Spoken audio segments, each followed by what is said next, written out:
नमस्कार दोस्तों, आप सभी का बहुत बहुत स्वागत है यूट्यूब के इस अनदर वीडियो में। आज मैं आपको बताने वाला हूँ एवास्कुलर नेक्रोसिस के ऐसे मरीजों के बारे में जो ट्रीटमेंट ले रहे हैं और ट्रीटमेंट लेते लेते कहीं ना कहीं उन्हें रिज़ल्ट काफ़ी अच्छा मिल रहा है, पर रिज़ल्ट अब कांस्टेंट हो गया है ना।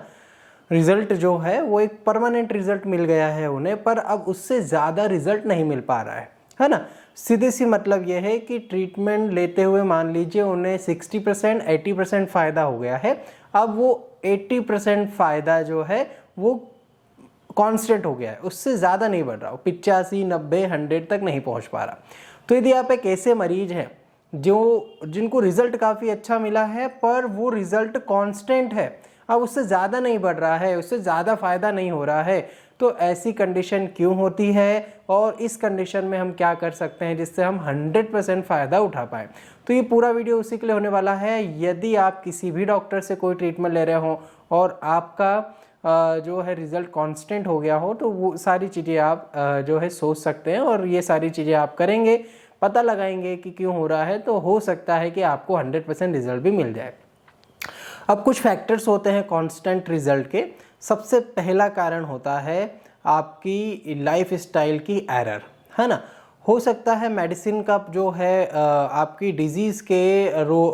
को क्योर करने में रोल 80% ही हो, 20% लाइफस्टाइल के कारण आपकी जो है चीज़ें बनी हुई हो, है ना, जिसको हम टेक्निकल भाषा में स्पेशली होम्योपैथिक टर्मिनोलॉजी में हम ऑब्स्टेकल्स बोलते हैं, है ना। ये जो ऑब्स्टेकल्स आते हैं जो क्योर करने में डिफ़िकल्टी पैदा करते हैं, 100% रिजल्ट देने में डिफ़िकल्टी पैदा करते हैं, तो मोस्टली ये देखा गया है कि 60% पार्ट जो है वो मेडिसिन का होता है, इंटरनल मेडिसिन का होता है, और 40% जो पार्ट होता है वो आपके एंड से एक पेशेंट के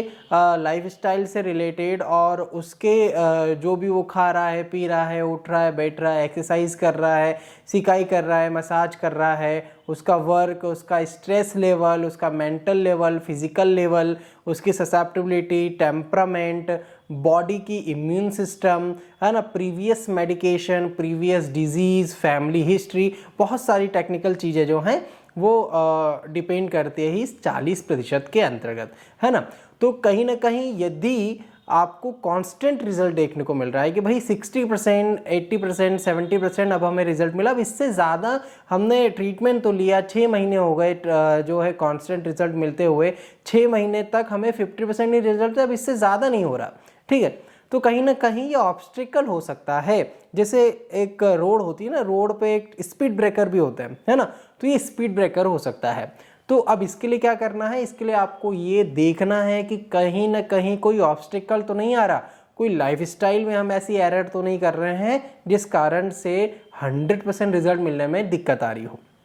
ठीक है। तो ये तो हो गया ऑब्स्टिकल्स, है ना। सेकेंड चीज क्या होती है, ये होती है डॉक्टर के एंड से। डॉक्टर के एंड से क्या होता है, जो मेडिकेशन आपका चल रहा है उस मेडिकेशन में कुछ न कुछ फेरबदल की आवश्यकता होती है ना। यदि आप 4 5 6 महीने लगातार ट्रीटमेंट ले लिए, उसके बाद आपको कहीं ना कहीं आपकी बॉडी को वो मेडिसिन जो है वो सूट होने लग जाती है और उसके बाद में आपको एक बूस्टर की दवाई की ज़रूरत होती है। हमारे कई सारे ऐसे पेशेंट हैं जिसको हम समय समय पर बूस्टर दवाई देते रहते हैं, है ना। बूस्टर दवाई हमारे द्वारा डेवलप की हुई एक ऐसी दवाई है जिससे बॉडी का सर्कुलेशन अचानक से बहुत तेज हो जाता है, स्पेशली हिप जॉइंट का जो है ब्लड सर्कुलेशन अचानक से तेज हो जाता है ना। जैसे आप मान के चलें, सीवेज होता है ना,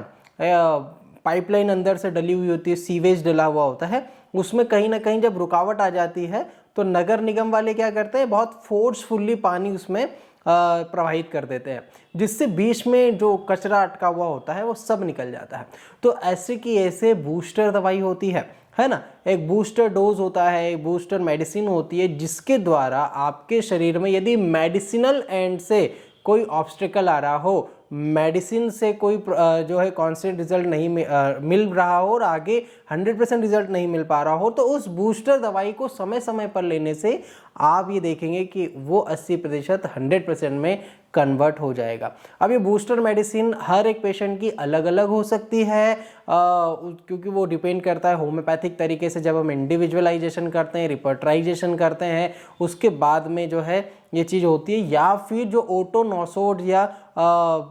जिसको हेटेरोनोसोड हम कहते हैं, वो हमारे द्वारा डेवलप किए हुए रहते हैं, जो कहीं ना कहीं बहुत ही शानदार रिजल्ट पेशेंट को देते हैं। तो कहीं ना कहीं दो चीज़ें मैंने आपको बताई है, एक तो पेशेंट के एंड से कोई प्रॉब्लम हो सकती है जिसको आप किसी भी प्रकार की एरर के रूप में देख सकते हैं, आपके लाइफस्टाइल एरर के लिए उत्तरदायी हो सकता है, वो पोस्चर आपका गलत हो सकता है, डाइटरी एरर्स हो सकते हैं, कुछ ऐसी चीज़ आप खा रहे होंगे, ऐसा कुछ कर रहे होंगे, या फिर ये स्ट्रेस के कारण भी हो सकता है ना। मेंटल भी बहुत ज़्यादा डिपेंड करता है, मेंटलिटी आपकी, आपका पॉजिटिवनेस, ठीक है, और स्ट्रेस, एंजाइटी, ये भी कहीं ना कहीं पूरी तरीके से ठीक होने में हमें दिक्कत देती है, हमें रोकती है। तो पेशेंट का ऑब्स्टेकल्स और मेडिसिनल ऑब्स्टेकल्स जो होते हैं उसको हमें ठीक करने के लिए बूस्टर मेडिसिन की आवश्यकता होती है, ठीक है। या तो हमें मेडिसिन की पावर भी बढ़ाना हो सकती है, मेडिसिन की पावर कम भी करना पड़ सकती है, ठीक है। कुछ मेडिसिन इंटरकुरेंट मेडिसिन, कॉम्प्लीमेंट्री मेडिसिन चलानी हो सकती है, या फिर हमें एक हायर पोटेंसी, हायर रेट की मेडिसिन की ज़रूरत होती है, जो एक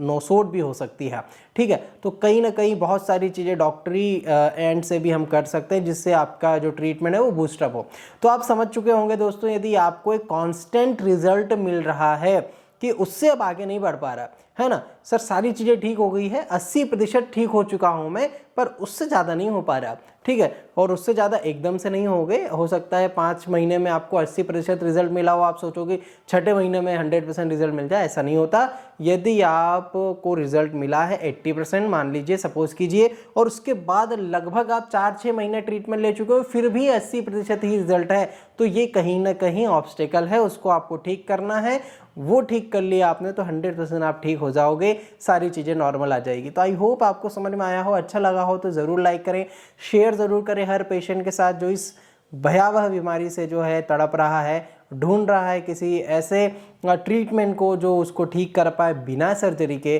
तो आप उन तक ज़रूर पहुंचा दीजिए। किसी भी डॉक्टर से ट्रीटमेंट लीजिए दोस्तों, पर साइंटिफिक एविडेंस बेस्ड ट्रीटमेंट होना चाहिए। यदि उस टाइप से आप ट्रीटमेंट लेते हैं तो मैं ये समझता हूँ कि आपको ठीक होने से कोई नहीं रोक सकता। Thank you so much video देखने के लिए, अच्छा लगा हो तो लाइक ज़रूर करें, सब्सक्राइब ज़रूर करें, इंस्टाग्राम पर, फेसबुक पर ज़रूर फॉलो करें, साथ ही साथ कमेंट ड्रॉप ज़रूर करें ताकि मैं जान पाऊँ कौन कौन वीडियो लास्ट तक देखता है। Thank you so much.